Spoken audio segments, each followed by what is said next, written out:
Grand Rising. This is the Straight Talk Morning Show. My name is Andre Hill. I'm your host, and we have a powerful show. All our shows are powerful, but this one here is extra powerful. It's going to give all the melanated people on the planet the incentive to do the right thing and get on board because this is the only option we have left. But first, I'm going to read our Chief Empress. She prepared an elevator pitch for me, and I'm going to read it right here. The United Aboriginal American Republic, otherwise known as UAAR, is a developing national institution bringing Aboriginal Americans together around a bold vision of self-determination, economic empowerment, cultural restoration, and global relationships. We are not simply discussing what our people could become, we're actively building the infrastructure to make it possible. That's what we're all about. And hey, if that don't wake you up to understand this nation here, this so-called what do you call it, empire, evil empire is done. And we must step up and start implementing our own government and taking control of our own nation. So I'm going to introduce the rest of the panel. At the top right, we have Empress Shaz. How you doing this morning, Shaz? I am dynamic today. Wonderful. So you're in South Florida, and it's hotter there than it is here in Tampa. It is. Did you say something else? I'm on somebody's computer and something popped up and it cut off my. Oh, no. So, no, I was checking the weather down in South Florida. Oh, down here. It looks beautiful outside. I haven't been out yet, but it looks beautifully hot and steamy. I haven't been out yet, but I know pretty soon I'll be able to tell you better. Absolutely. At our bottom left-hand corner, we have the chairman, Terrace Lake, the chairman of the UAAR Council of Elders. How you doing up in Detroit, Chairman? Grand Rising, everyone. I'm doing fine. Weather-wise, it's overcast, but we need some rain, so it's much needed here. But other than that, it's going to be a beautiful day, and it is a beautiful day. Yeah, the Detroit Lions didn't win the preseason game. Well, you know how that is. It is trying people out. All right, we're traveling down from Detroit. We might as well stop in Atlanta. We have the beautiful Mama Kelly and outside of Atlanta. How are you doing this morning, Mama Kelly? Oh, I am doing fantastic today. We have a beautiful day. It will probably rain again. It's been raining almost every day in the afternoon, late afternoon and evening. But I'm happy. I'm always happy for the rain. And it is very hot right here now. Cools it down, though, when the rain comes through. All right. Well, glad to hear that. So also we have a new upcoming superstar, Seven, the Alchemist. How you doing? The new deputy chief of UAAR Nation.com. So go to UAARnation.com and you can find the fabulous work he's doing. How you doing this morning, Seven? I am amazing. I am amazing, Chief. Thank you so much. I am blessed to be in the company of great people, beautiful people. Chairman looks like he could actually be my family. If I showed a picture of my family, the silver hair, he looks like he could definitely be a family member. And Mama Callie is over there just glowing. I don't know what her secrets are, but I'm gonna find out. I promise. I'm gonna be real close to you, Mama Callie. Just get ready. Okay, I'm ready. I told you several times you need to check your birth certificate. So no. All right, so we want to encourage you to go to UAARnation.com. You can also pick up this show every Saturday when you press the live button. These are new features, compliments of Seven outstanding webmaster. So we're gonna get this show kicked off. That first video, man, I ran across this sister in this church setting, but she basically filed a petition, a mock petition of how the United States government has done us and the rest of the world, and it's a good, a good thing out a very comprehensive petition, but the question is, what are we going to do about implementing it? And will the church setting, will they be in a position to follow through, or are they still beholden to the Catholic Church? But go ahead and hit it, man, and we're going to talk about this. We the people. So I thought my contribution would be to take the United States of America to court. So you all are the jury. When I'm done, you tell me if America is innocent or guilty. In the court of public opinion, we the people plaintiffs versus the United States of America defendant. Case number 74-1776. Statement of fact. We the people assert that we live in the United States of America, which was established in 1776 to form a more perfect union, establish justice, ensure domestic tranquility, provide for the common defense, promote the general welfare, and secure the blessings of liberty to ourselves and our posterity. We assert that we were promised life, liberty, and the pursuit of happiness and justice for all. The plaintiff further assert that said promises were distributed unequally, if at all. Evidence will show that the United States of America systematically worked to undermine the promises on which it claims to stand. Count 1, breach of promise. The founding fathers of the United States wrote, "We hold these truths to be self-evident, that all men are created equal." Plaintiffs assert that the United States remains in breach of this promise by enslaving millions of black people, by declaring black people to be 3/5 of a human being, and by systematically denying black people access to liberty, citizenship, safety, education, and equal protection under the law. Count 2, theft of property. Plaintiffs assert that the United States participated in the theft of land from indigenous people through forced removal, broken treaties, violence, and displacement from the ancestral homelands. Furthermore, the United States never fulfilled the promise of our 40 acres and a mule. Count 3. Theft of labor. The United States has long proclaimed itself to be the land of opportunity, promising that through hard work, determination, and pulling yourself up by your bootstraps, anyone can rise. Plaintiff asserts that the United States built much of its wealth through the theft of black labor by enslaving millions of black people, forcing us to cultivate the land, harvest the crops, construct the buildings, care for the children of enslavers, and generate enormous economic wealth without compensation, freedom, recognition of our humanity, and currently has no direct plan for reparations. Count 4, medical malpractice.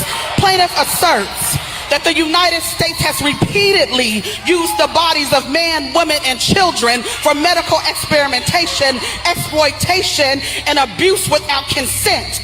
Plaintiff submits into evidence the experimentation performed by Dr. Sims on enslaved black women, including Anarcha, Betsy, and Lucy. Plaintiff submits the forced sterilization of indigenous black and Latina women, the Tuskegee syphilis experiment, in which black men were knowingly denied treatment by the United States government, and the failure to inform, receive consent from, and compensate Henrietta Lacks, a black woman whose cells were stolen and cultured by George Gay, who used her cells to create the HeLa line, an immortalized cell line that led to invaluable medical research and monetary gain. Count 5, unlawful detainment.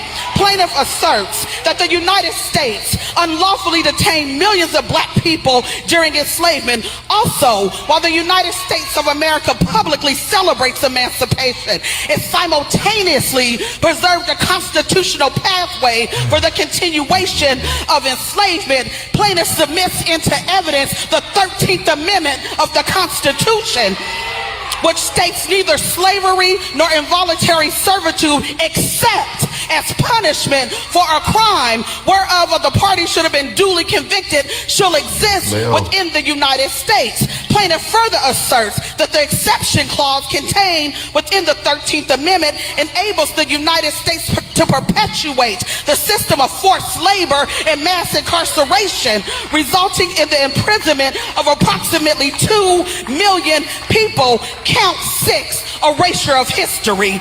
Plaintiff asserts that the United States has repeatedly attempted to conceal and minimize its crimes against humanity through the whitewashing, distortion, and erasure of history. Count 7, state-sanctioned violence. Plaintiff asserts that the United States has actively participated in and enabled state-sanctioned violence against black people through systems and practices, including black codes, Jim Crow laws, racial terror lynchings, over-policing, and discriminatory enforcement of the law. Plaintiff further asserts that the United States has historically failed to dismantle white supremacist organizations such as the Ku Klux Klan, and has through political rhetoric, policies, and institutional silence emboldened acts of racial violence and intimidation. And finally, count 8, murder. Plaintiff assert that the United States of America has actively participated in, enabled, and sanctioned the murder of indigenous people, black people, immigrants, and all other marginalized communities throughout history. Plaintiff submits into evidence the genocide of indigenous people, the deaths of black people during the transatlantic slave trade and enslavement, racial terror lynchings, state-sanctioned violence, police killings, vigilante violence, and the systematic neglect of vulnerable populations whose deaths were deemed acceptable in pursuit of power and profit and control. Plaintiff further asserts that the United States has not confined its violence to its own shores. Oh, no, no, no. The United States has exported death, destruction, chaos, and suffering across the globe. Ask our brothers and sisters in Palestine. Ask our brothers and sisters in the Congo. This has all been done for the pursuit of power and profit. So on behalf of we the people, plaintiff asks this court to find the United States guilty of crimes against humanity, and I rest my case. All right, she rests the case. So, Mama Kali, I want you to set the platform for this, because I know you. I know you're ready to get into the story. I'm gonna reserve until it comes back around. Go ahead, Mama Kali. Okay, thank you. I appreciate giving this platform. Okay. All that she stated was correct. Okay, I'll start out there. But her mistake was calling us Black. Already the case is dismissed because there were never any Black people, even now. In the constitutions that she named, 1776, only Indians were named. Now, she distinguished between Blacks who don't exist according to law and indigenous people. So she needs to go to school. I mean, you know, she lined everything up perfectly, but the case is already dismissed because she called us Black. And there are no Black people anywhere on earth. Okay? They have a nationality and they have a lineage, which we, as American Indians, have a nationality and a lineage. Of course, they've done everything they could to erase it, but it's still there. Chief Betty sent me the list of people on the Henderson roll a couple of days ago. And for the first time, I found that surname that my grandfather carried. Okay, I didn't see it. It's not a common name, but it was on the Henderson roll, which was first developed in 1845, and I think the last one was 1902. Well, my daddy was born in 1896, you know, and my mama was born in 1900. So the list is there. And that lie they told about we took the WT people's name, that's a lie. They took our names because they were street urchins. Do you know what urchins are? They were the dregs of society. When they were brought over here, they were the slaves, Slavs. So the case has already been dismissed, is not even going to be heard because there's no such thing as Black people. Now, y'all can say whatever you want, but that is the truth in law. Am I not right? Oh, you're absolutely right. All right. And Hold. You would rather land that plane, Mama Callie? I landed it. Okay. Sometimes I forget to turn the engine off. All right. So, Deputy Chief 7, what's your take on that church setting? I think that, you know, they say it's 10% of truth in every joke, right? Sometimes people can say things they don't really realize they're saying, right? But nonetheless, sometimes if you listen hard enough, you'll hear the answer. So she may be wrong in her approach. She may be wrong in her setup. But if we all participated in a class action lawsuit, and I mean all, wouldn't that be something to see? You know, challenge the hand. I think that we, the people, forget how much power we actually hold. You know what I'm saying? And an angry people can't fight effectively. So with that knowledge, if in fact she prepared a whole speech, a whole sermon, went down book, chapter, verse, and what happened after the sermon? Nothing. You know what I'm saying? God will handle it. You know, I don't understand the mindset. I think I never bash religion, but what I do is I point a finger. And I think if I could say this, in my opinion, if there is to be a problem with church, the problem is accountability and the CTA, the call to action. How can you expect this ominous God, this infinite being of might and creation and destruction, have a story about a demon that was not defeated, that the people of this God has to be strong enough to defeat within themselves? Mm-hmm. That makes no sense to me, right? So, in my opinion, you have a lot of wisdom sometimes, you have a lot of rhetoric sometimes that's preached from that pulpit. The problem is that nothing happens with the people. Here at UAAR, what I love about UAAR Nation, we're actually doing something.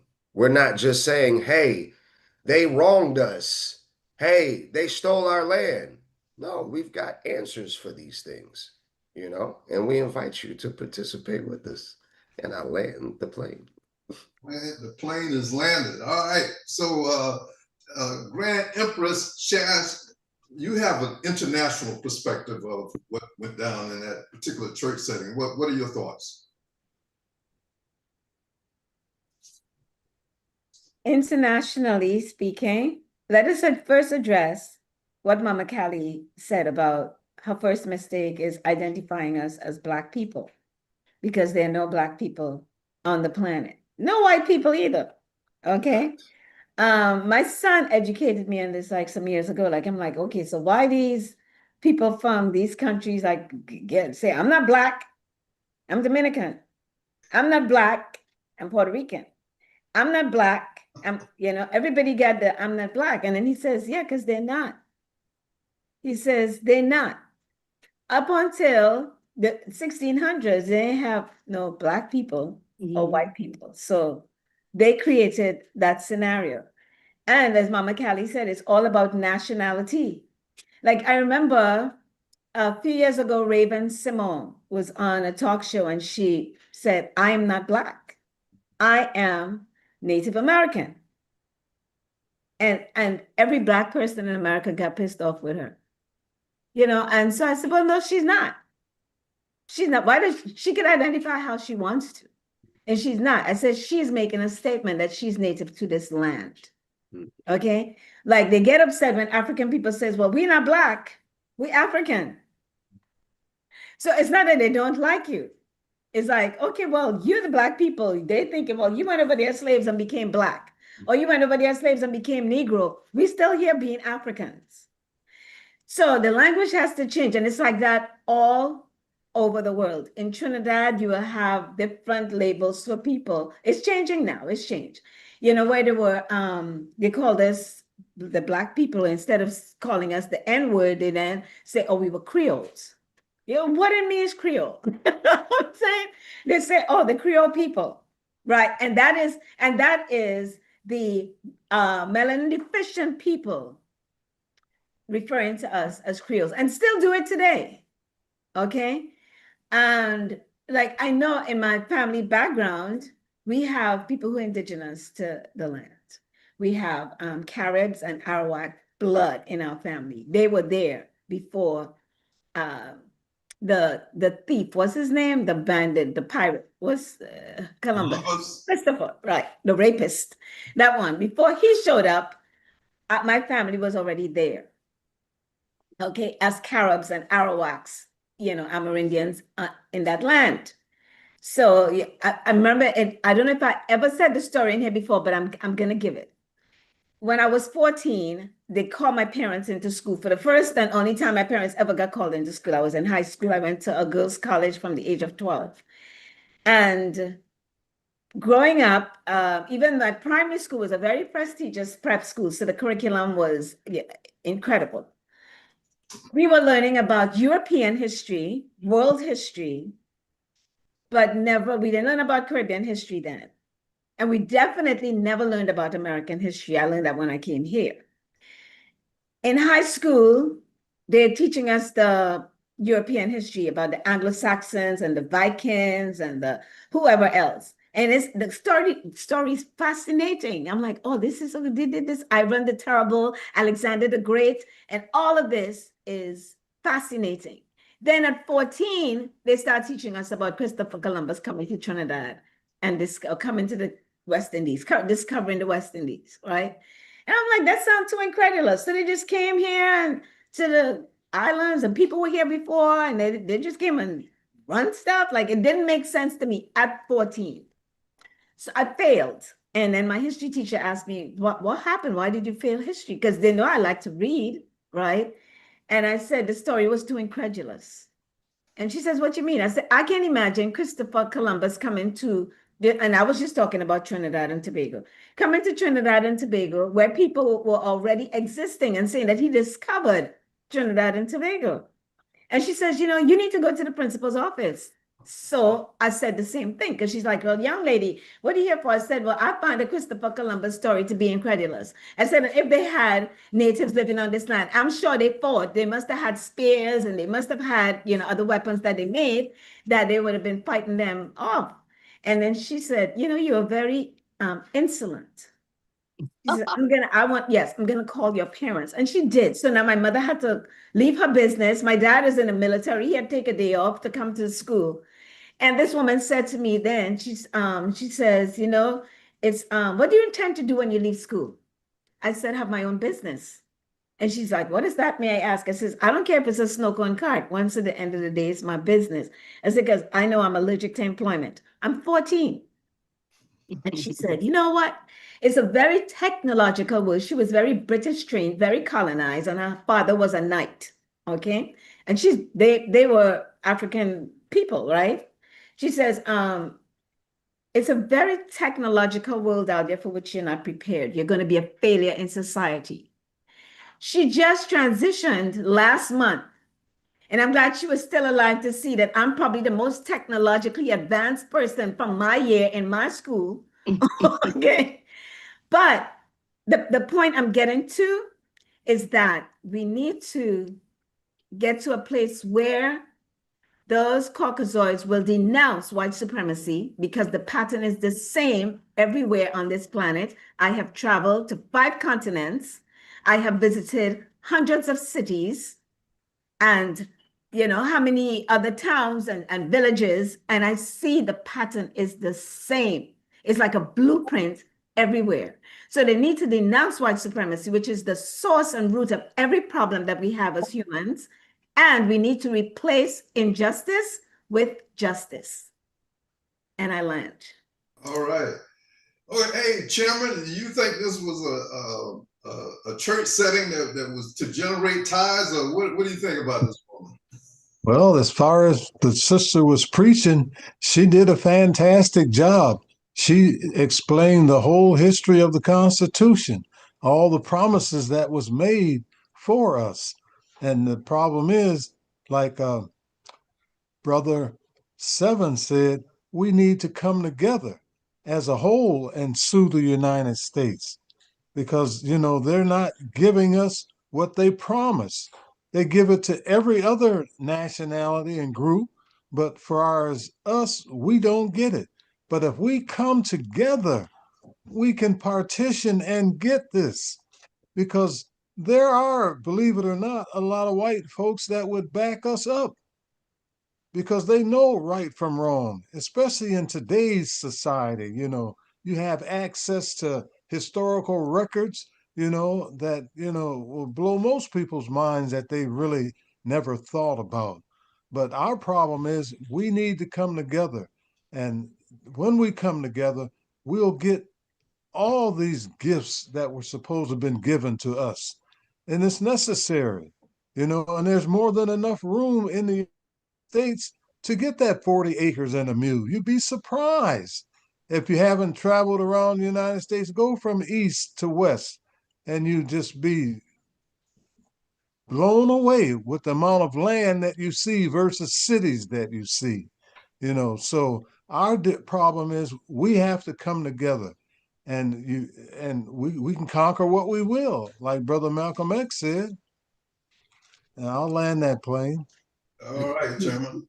Hey, so Andre Jr., the chief jurist, is this a credible petition she wants to file, or what are your thoughts? Credible. Just starting from where Mama Callie left off. If she wanted to submit this in a court's petition, nah, it's not credible.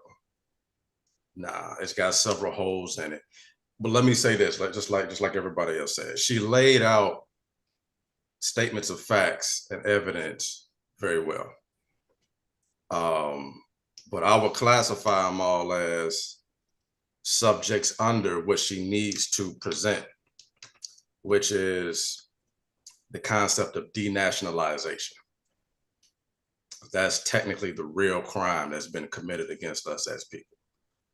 Everything under which she stated is a result of denationalization or an attempt to denationalize somebody or denationalize a people.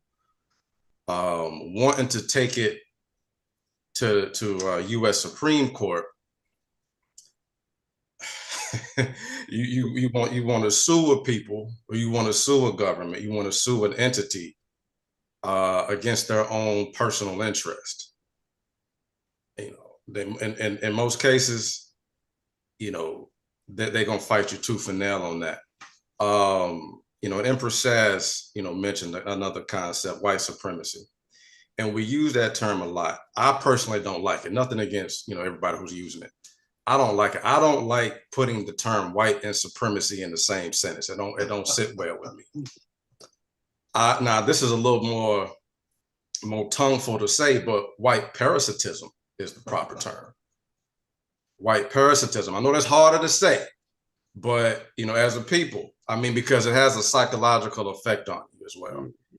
Right. Even when we spit the term white supremacy, our subconscious puts that together on its face term, on its face value. In other words, it'll have you believing, white is supreme when we use it in that context. But when we really identify what that transgression is, it's parasitism. They act. It's just like how parasites act. They infiltrate and they want to spread. That's been their whole agenda. They do it by any means necessary. A parasite gets into you, and it literally wants to take over all systems of control of your body. That's what it wants to do. And so we've seen that in all of their actions. They come in and want to take over your identity. Then they want to install institutions to teach you a whole new programming to operate by. Shaz was just talking about that. Right. And then punish you for fighting the program. That's right. Punish you for fighting the program. Call you no real explanation. Just call you insolent. Want to punish you for your insolence for resisting our hostile takeover. Right. But I looked up. Something very simple. I'm surprised Google even gave me a relatively good answer. But y'all know Google, you have to deep dive on Google to give it to give you something of substance. But I asked it simply this: what is the legal remedy to denationalization against indigenous peoples in a world court? In a world court, not necessarily. We'd have to go through the proper channels if we were really going to make this a reality. But if we're going to take it to the federal court, let's just assume they're going to dismiss the case in favor of the United States. What will we do after that? Attempt to take it to a world court with an administration of nations around the world who are much more sensitive, empathetic to the plight of indigenous Americans being denationalized. All right. So what are the remedies here? Structural limitations in the world court, recognized international remedies, restitution, official annulment of discriminatory denationalization laws, and the restoration of its citizens' rights, satisfaction and truth, declaratory judgments acknowledging the state's responsibility of cultural harm, and guarantees of non-repetition, mandates forcing states to reform domestic legislation to align standards like the UN Declaration on UNDRIP and yada, yada, yada. And that's fine. But when we think about restitution, family, we know nobody's really going to provide us restitution more so than we're going to do it ourselves. Absolutely. We have to implement our own restitution, in which that's what we do over here at UAAR. We say, family, come on in, sit down at this table, this round table of your own sovereignty and royalty. And I know you are just as smart as I am, just as capable as I am. And we're going to put our heads together and we're going to build our way out of this. We're going to build our way out of this. So landing this plane on this, she, the sister laid out a very charismatic presentation on the matter. But like Brother Seven said, where's the rubber gonna meet the road though? Where's the rubber gonna meet the road? Essentially what she's, presenting to her congregation, I'm not saying, we above nobody, but we 10 steps beyond that at this point. We had that conversation 10 years ago and then decided, okay, well, we need to come up with our own tribal government. That's the you know the result we came up with. So just like everybody else on the panel said, you know, family, if you are truly interested in restoring your family, your community, your nation, we welcome you here. You are. If you're really about that, we really welcome you here. We are a ambitious, industrious, but also a righteous tribe. You know, you come over here. We discuss plans that, you know, they may seem like big enchiladas, but you know, we have the confidence. We know we can get it done. We know we can build it, and we got confidence in you too. And so, come sit among, you know, some people who look like you, and so you can have that confidence as well, family. So go to uarnation.com. You know, check us out. You know, follow the prompts, and we look forward to seeing you on this journey. I'll land it right there. All right. So as you set up the next video, the empire is dead. This is an interesting one with the Caucasian professor. So, you know, my thoughts, if the Supreme Court don't respond and then the World Court don't respond adequately, I've already filed a petition with the Universal Court and the most advanced civilization in the universe, and the decree has been issued. If you intercept, block, barricade, distort, divert this movement for Aboriginal people all over the planet, your death is imminent. If you still try to interfere and stop what we're doing, your death is imminent. So that's you, your seed, and everything that you represent. Now, I've already, since that decree has been issued, there have been floods, fires, all kind of things going down. So it may sound harsh, but that's the only thing these parasites understand. You die. So go ahead and find this video, because it's going to demonstrate that there are, like the chairman said, there are some Caucasians that are waking up to the fact and the reality of their situation, and it is thoroughly demonstrated in this man's presentation. Go ahead and hit it, man. The American empire is coming to an end. The U.S. economy is being drained by wars in the Middle East and vast military expansion across the globe. It is burdened by growing deficits, along with the devastating effects of deindustrialization and global trade agreements. Our democracy has been captured and destroyed by corporations that steadily demand more tax cuts, more deregulation, and impunity from prosecution for massive acts of financial fraud, all the while looting trillions from the U.S. Treasury in the form of bailouts. The nation has lost the power and respect needed to induce allies in Europe, Latin America, Asia, and Africa to do its bidding. Add to this the mounting destruction caused by climate change, and you have a recipe for an emerging dystopia. Overseeing this descent at the highest levels of the federal and state governments is a motley collection of imbeciles, con artists, thieves, opportunists, and warmongering generals. And yes, I am also speaking about the Democratic Party.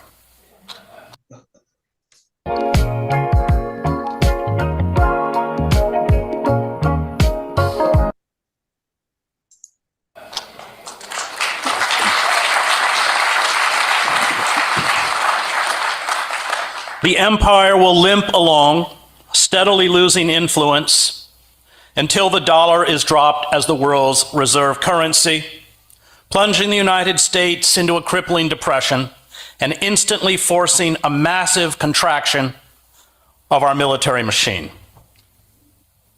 Short of a sudden and widespread popular revolt, which does not seem likely, the death spiral appears unstoppable, meaning the United States as we know it will no longer exist within a decade, or at most 2. The global vacuum we leave behind will be filled by China, already establishing itself as an economic and military juggernaut. Or perhaps there will be a multipolar world carved up among Russia, China, India, Brazil, Turkey, South Africa, and a few other states. Or maybe the void will be filled, as the historian Alfred McCoy writes, by a collection of transnational corporations, multilateral military forces like NATO, and an international financial leadership self-selected at Davos and Bilderberg that will forge a supranational nexus to supersede any nation or empire. Under every measure, from financial growth and infrastructure investment to advanced technology, including supercomputers, space weaponry, and cyber warfare, we are being rapidly overtaken by the Chinese. In April 2015, the US Department of Agriculture predicted that the American economy would grow by nearly 50% over the next 15 years, while China's economy is predicted to triple and come close to surpassing America's by 2030. China became the world's second largest economy in 2010, the same year it became the world's leading manufacturing nation, pushing aside a United States that had dominated the world's manufacturing for a century. The Department of Defense issued a sober report, At Our Own Peril, DoD Risk Assessment in a Post-Primacy World. It found that the US military, and I quote, no longer enjoys an unassailable position versus state competitors, and it no longer can automatically generate consistent and sustained local military superiority at range. McCoy predicts the collapse will come by 2030. Empires in decay embrace an almost willful suicide. Blinded by their hubris and unable to face the reality of their diminishing power, they retreat into a fantasy world where hard and unpleasant facts no longer intrude. They replace diplomacy, multilateralism, and politics with unilateral bombastic threats and the blunt instrument of war. This collective self-delusion saw the United States make the greatest strategic blunder in its history, one that sounded the death knell of the empire, the invasion of Afghanistan and Iraq. The architects of the war in the George W. Bush White House and the array of useful idiots in the press and academia who were cheerleaders for it knew very little about the countries being invaded, were stunningly naive about the effects of industrial warfare, and were blindsided by the ferocious blowback. They stated and probably believed that Saddam Hussein had weapons of mass destruction, although there was no valid evidence to support this claim. They insisted that democracy would be implanted in Baghdad and spread across the Middle East. They assured the public that US troops would be greeted by grateful Iraqis and Afghans as liberators. They promised that oil revenues would cover the cost of reconstruction. They insisted that bold and quick military strikes, shock and awe, would restore American hegemony in the region and dominance in the world. But it did the opposite. As Zbigniew Brzezinski noted, this unilateral war of choice against Iraq precipitated a widespread delegitimation of US foreign policy. Historians of empire call these military fiascos a feature of all late empires, micro-militarism. The Athenians engaged in micro-militarism when during the Peloponnesian War they invaded Sicily, suffering the loss of 200 ships and thousands of soldiers and triggering revolts throughout the empire. Britain did this in 1956 when it attacked Egypt in a dispute over the nationalization of the Suez Canal and then quickly had to withdraw in humiliation, empowering a string of Arab nationalist leaders such as Egypt's Gamal Abdel Nasser, and dooming British rule over the nation's few remaining colonies, neither of these empires recovered. While rising empires are often judicious, even rational in their application of armed force for conquest and control of overseas dominions, fading empires are inclined to ill-considered displays of power, dreaming of bold military masterstrokes that would somehow recoup lost prestige and power, McCoy writes. Often irrational, even from an imperial point of view, these micro-military operations can yield hemorrhaging expenditures or humiliating defeats that only accelerate the process already underway. But empires need more than force to dominate other nations. They need a mystique. This mystique, always a mask for imperial plunder, repression, and exploitation, seduces some native elites who become willing to do the bidding of the imperial power or at least remain passive. And it provides a patina of civility, even nobility, to justify to those at home the costs in blood and money needed to maintain empire. The parliamentary system of government that Britain replicated in appearance in its colonies, and the introduction of British sports such as polo, cricket, and horse racing, along with the elaborately uniformed viceroys and the pageantry of royalty, were buttressed by what the colonials said was the invincibility of their navy and their army. And England was able to hold its empire together from 1815 to 1914 before being forced into a steady retreat. America's high-blown rhetoric about democracy, liberty, and equality, along with basketball, baseball, and Hollywood, as well as our own deification of the military, entranced and cowed much of the globe in the wake of World War II. Behind the scenes, of course, the CIA used its... Okay, so this is a long video. And hey, panel, so we can, within a 60-second response to this. Mama Kali, you're very good at setting the stage. And so go ahead and your response. Is the empire dead? The empire has been dead.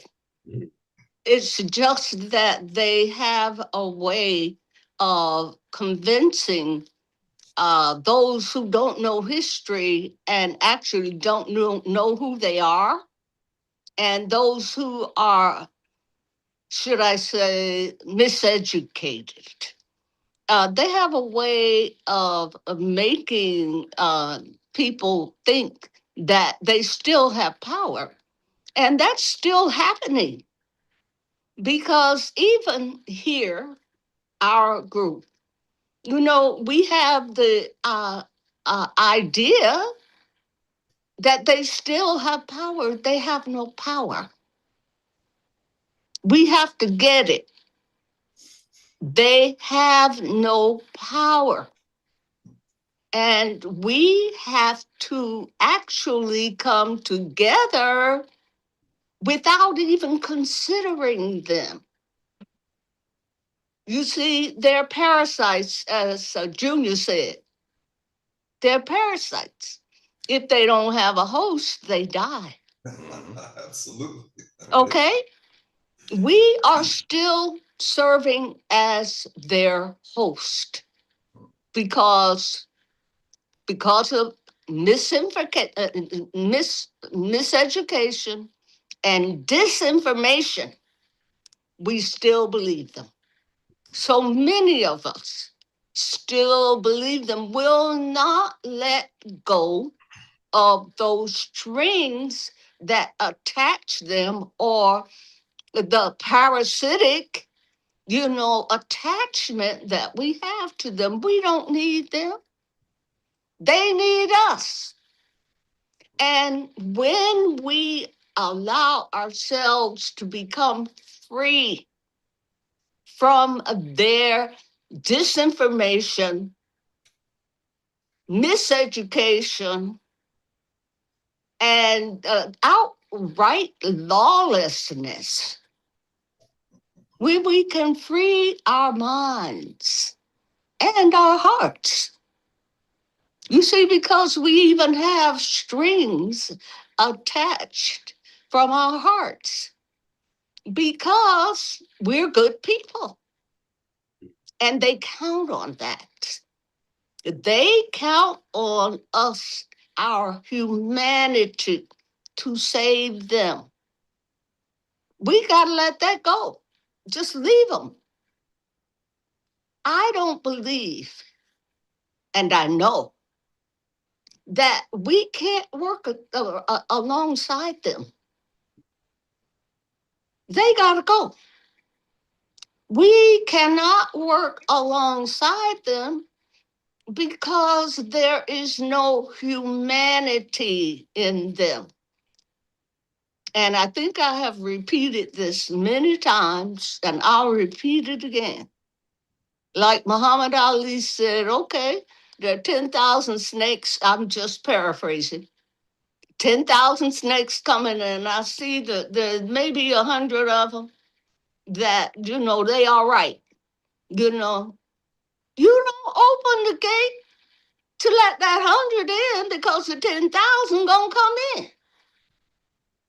We have to learn how, for our own protection, our own protection, to take those parasitic octopus legs and spider webs away from our brain, away from our heart, because they can't change.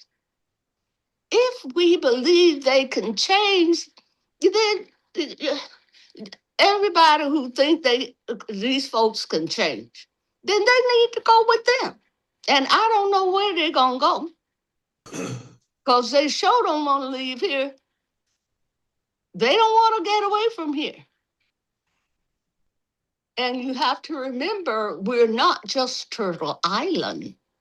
We are the whole of North and South America and the Caribbean islands. And we have to come together on that note. You see, look, we can't let the enemy in because there are two of them that talk good. All right? Okay, so I'll turn my engine off now. Okay. Hey, man. Hey, Chief, Deputy Chief 7, is the Empire dead? The Empire's been dead. And they actually told it to you in an elaborate series called The Empire. You wonder why all of these Star Wars and Mandarin and all of these movies have come out. The programming, fortunately, is not just for us. In order for the production to be successful, everyone has to be in on it. Even those who don't know that they're in on it. The new generation call it NPC, right? An NPC. When you're playing a video game, you're the star of the video game. You have control of that player. But the people across the street in that yard on that video game, no one's controlling them. No player is controlling those characters in that game. Those characters, though, have actions. Those characters can come up on you and try to shoot you, try to kill you. But how is that possible if no one's playing those characters? Those characters have been coded. They have been programmed. A developer has been working on their outfits, their skins, everything. You understand? And in order for this game to really give you the stimuli that you bought it for, all entities have to simultaneously work.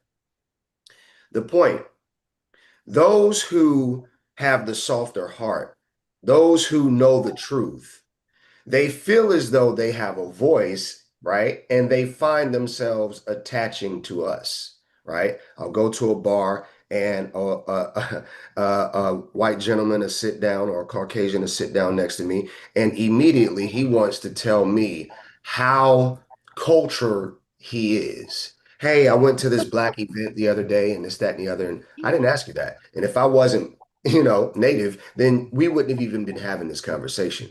But those who are not a part of the program itself don't understand the program. So they want to fight with us until they grow to a certain age and understand.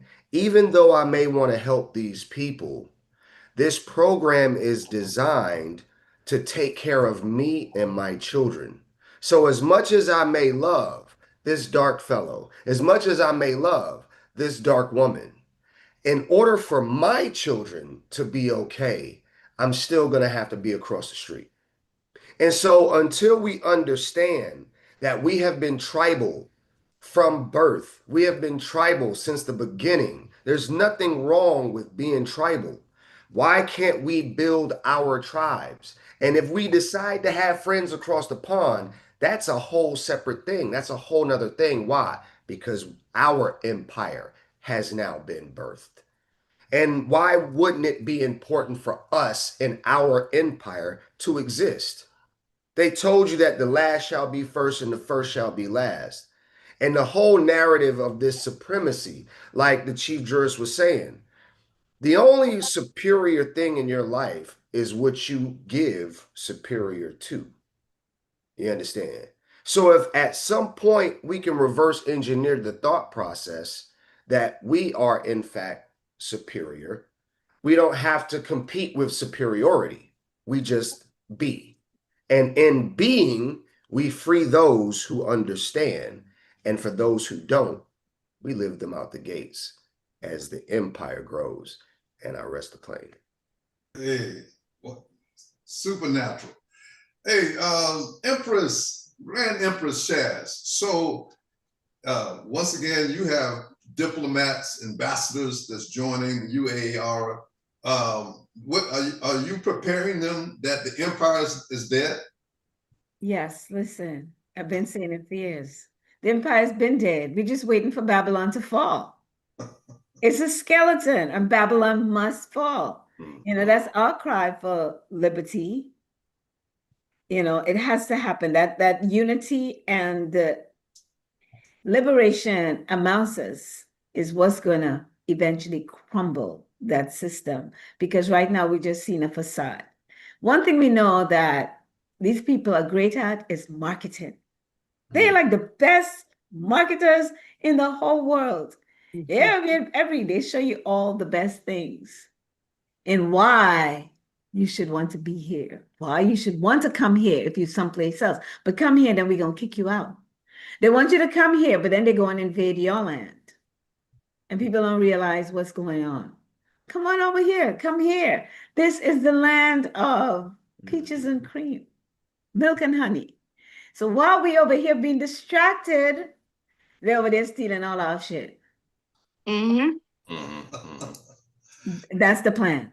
They do it all the time. They will distract us. They do it even in the neighborhoods. Okay? They will tell you, they will move somewhere, and then we think we need to move behind them because we want to move to live by them and where it's safe, and our children could go to good schools and they can have some type of culture. Okay, those are the same neighborhoods they moved to where your children now getting exposed to drugs they could have never afforded in their life. Okay? And America ain't never had a drug problem until their white daughters start performing fellatio on Black men to get their fix. Then they have a black problem. Then they have a drug problem. Now you must say no to drugs. So the system is set up in that way to create the facade, to create the illusion of everything is fine. And everybody else knows. You look at other news, they're telling you the dollar has no value. Okay, our economic system here is shot, totally shot. And everything is a game. It's like we're playing Atari or something, right? They'll say it right, PX, whatever, PS, somebody. So it's like we're playing a video game or we play Monopoly with their little fake money. And we thinking that's good. And we're gonna wake up one morning, we're gonna wake up and realize that everything has been shut down. And that is going to be too late. The whole system is going to be crumbling. So what are we going to do? I'm encouraging everybody who's looking at this Zoom right now or any later time to like and share, because we need to get the word out of what, exactly what is happening and what our vision and mission are on this planet with the UAAR nation. All right, we know what's going on. We're just sharing it with you. So it's time to wake up. Babylon must fall. Hey, right on, right on. Hey, Chairman, I got a triple hit for you. I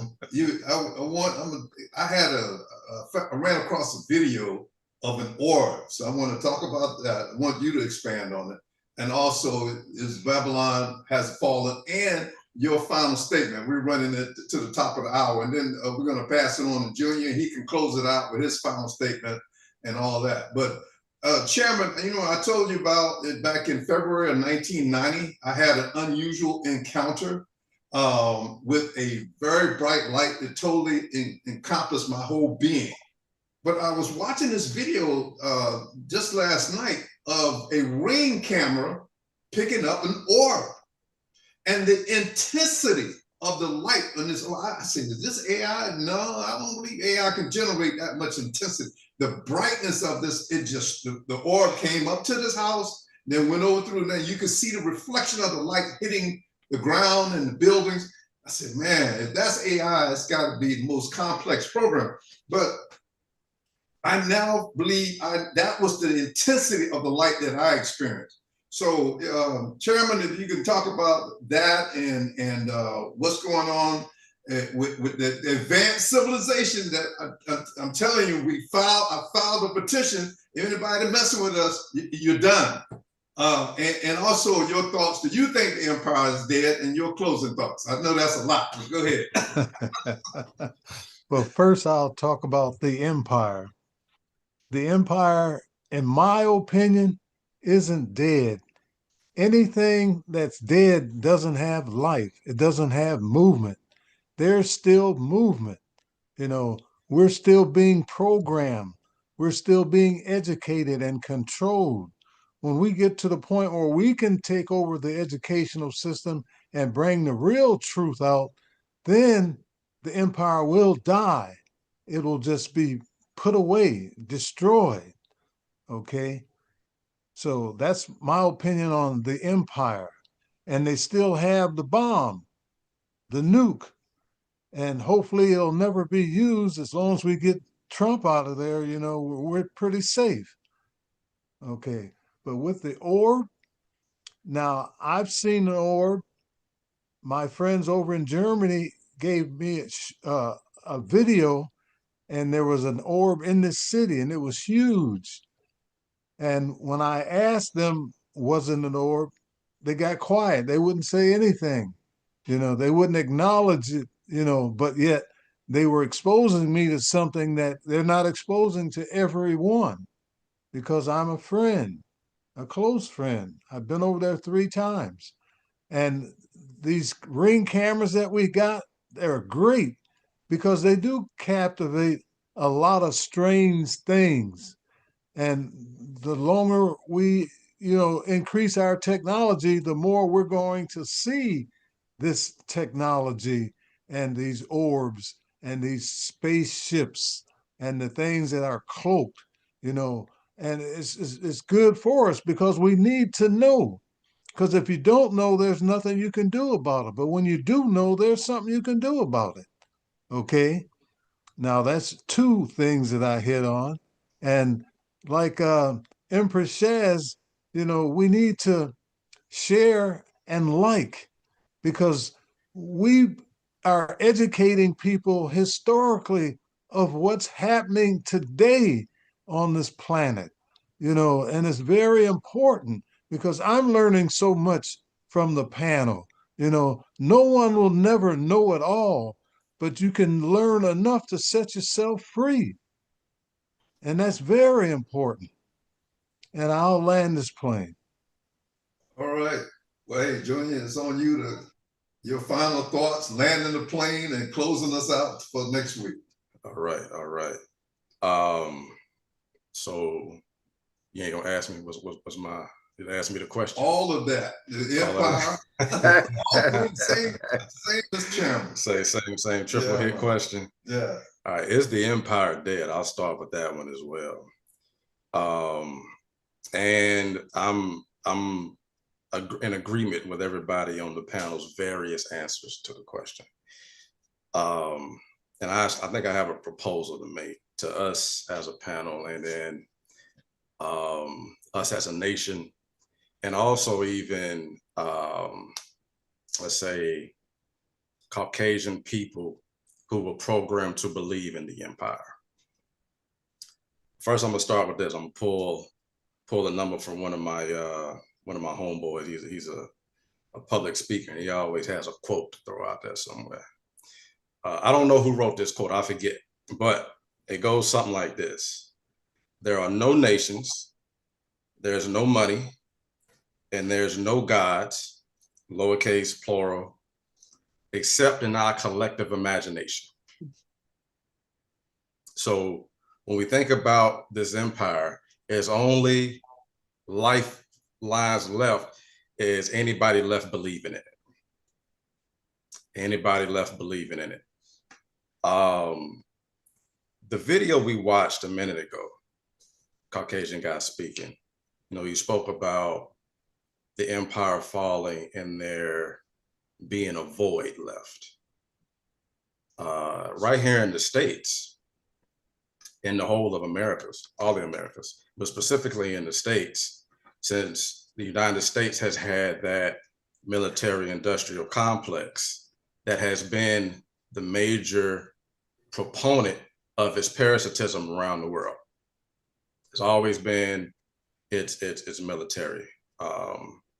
You know, because you can approach somebody, you can approach a nation, you can approach a community with a thought process, a religion, economic system, capitalism, what's the other one? They was communism. You can approach somebody with that, but if you don't have no leverage on enforcing it, then you know you be battling uphill. But in the United States, it would behoove everybody who is not indigenous to this land, who has believed in, promoted, worked in this capitalistic military industrial complex system, but that's all it is at the end of the day, right? It would behoove you to recognize that this empire is crumbling, you know, from a tangible standpoint. It's crumbling from a tangible standpoint, regardless of how much you want to believe it still has some breath in its body. It's crumbling. We can see it, right? We can feel it. We can touch the fact that it's nowhere near as stable as it once was. And so there's a void. And who do you think is going to fulfill this void of righteous governing systems that are going to take over this land? You looking at them. Mm-hmm. You looking right at us, right? So it would behoove you to say, okay, we see the change of the infrastructure happening here. We see these indigenous people are standing back up. They bootstraps is laced up. They ain't pulling them up. They laced and they marching. All right. What could I do to, at minimum, offset my karmic debt for believing in, promoting, and issuing genocide, denationalization, and all the kinds of transgressions against these indigenous people? And here's where my proposal comes in. Family, and I'm asking, I'm not even mandating this. You know, I don't have that power. I have to always consult the collective. Do we feel, or will we be accepting of various groups in the United States who have participated in the denationalization and every other transgression against us, donating resources with our sole intent to transfer them, to convert them into instruments of self-sustainability and environmental sustainability? All right. That's my I know that's a cliffhanger because we ain't got no time to really even answer that. But I will say this though as well. Look, I don't know if y'all saw one of the Black Panther movies, and you know Marvel has a thing where you know at the end of the movie they right after the credits they have like this little extra scene that they show you, and at the end of the movie, Bucky, who was the Winter Soldier, was let's say for lack of a better word, furloughed in Wakanda. In other words, he was taken in and imprisoned in Wakanda, but it was very interesting how they did it. They put him on the outskirts of Wakanda, and they literally de-armed him, mind you, because his arm was mechanical. That was his superpower. They took his. I said, you're gonna be here, but you ain't gonna have that arm, though. You ain't gonna have that arm of mass destruction, but you're gonna be here, and you're gonna be on the outskirts in that hut, right on the perimeter of Wakanda. Do we feel that is a suitable or even strategic move to offer to any group that is? See, Mama Callis is like, no, no, not even close. Listen, so that's too close. Look, my point is this: if you have any real humanity and proper ego, in other words, you have to get rid of your ego, because you know we have no plans. And I'm gonna say this very slowly and deliberately. We have our types of tribal governments, collectives. We have no plans, no intentions on genetically annihilating you. That ain't what we're here for. We don't want to get involved with it like that. You have to take that up with nature and the Most High. But you see what's happening. You see the decline, and you need to start positioning yourself. I'm talking about you average, everyday people, and some of y'all that got some resources that you know you may not have acquired by scrupulous means. We have these systems of let's say we have the accounts, we have the infrastructure and the accounts to receive, right? If you are willing to donate untethered resources, meaning resources with no strings attached to them, damn near anonymously, if you will. We have those resources. Because again, your empire is falling, and you sowed seeds of distrust and hate around the whole world. Who's your last line of defense? Who's your last line of defense? I'll land that plane right there. And as far as opinions on my proposal, we can pick it up next week. All right. But I think this has been a great show. I think it's been a great show. I really appreciate everybody who's here. We appreciate everybody out there who's watching and supporting. Go to UAARnation.com, UAARnation.com. We have 2 websites. Go to UAARnation.com. Support that website because we're building that one up. It would also lead you to UAARnation.org, to where you can get the rest of your instructions on getting involved with us in any kind of way. And look forward to tuning in with us next week. This has been the Straight Talk Network show. We love y'all, family. As always, peace out. We'll see you next week. Peace out.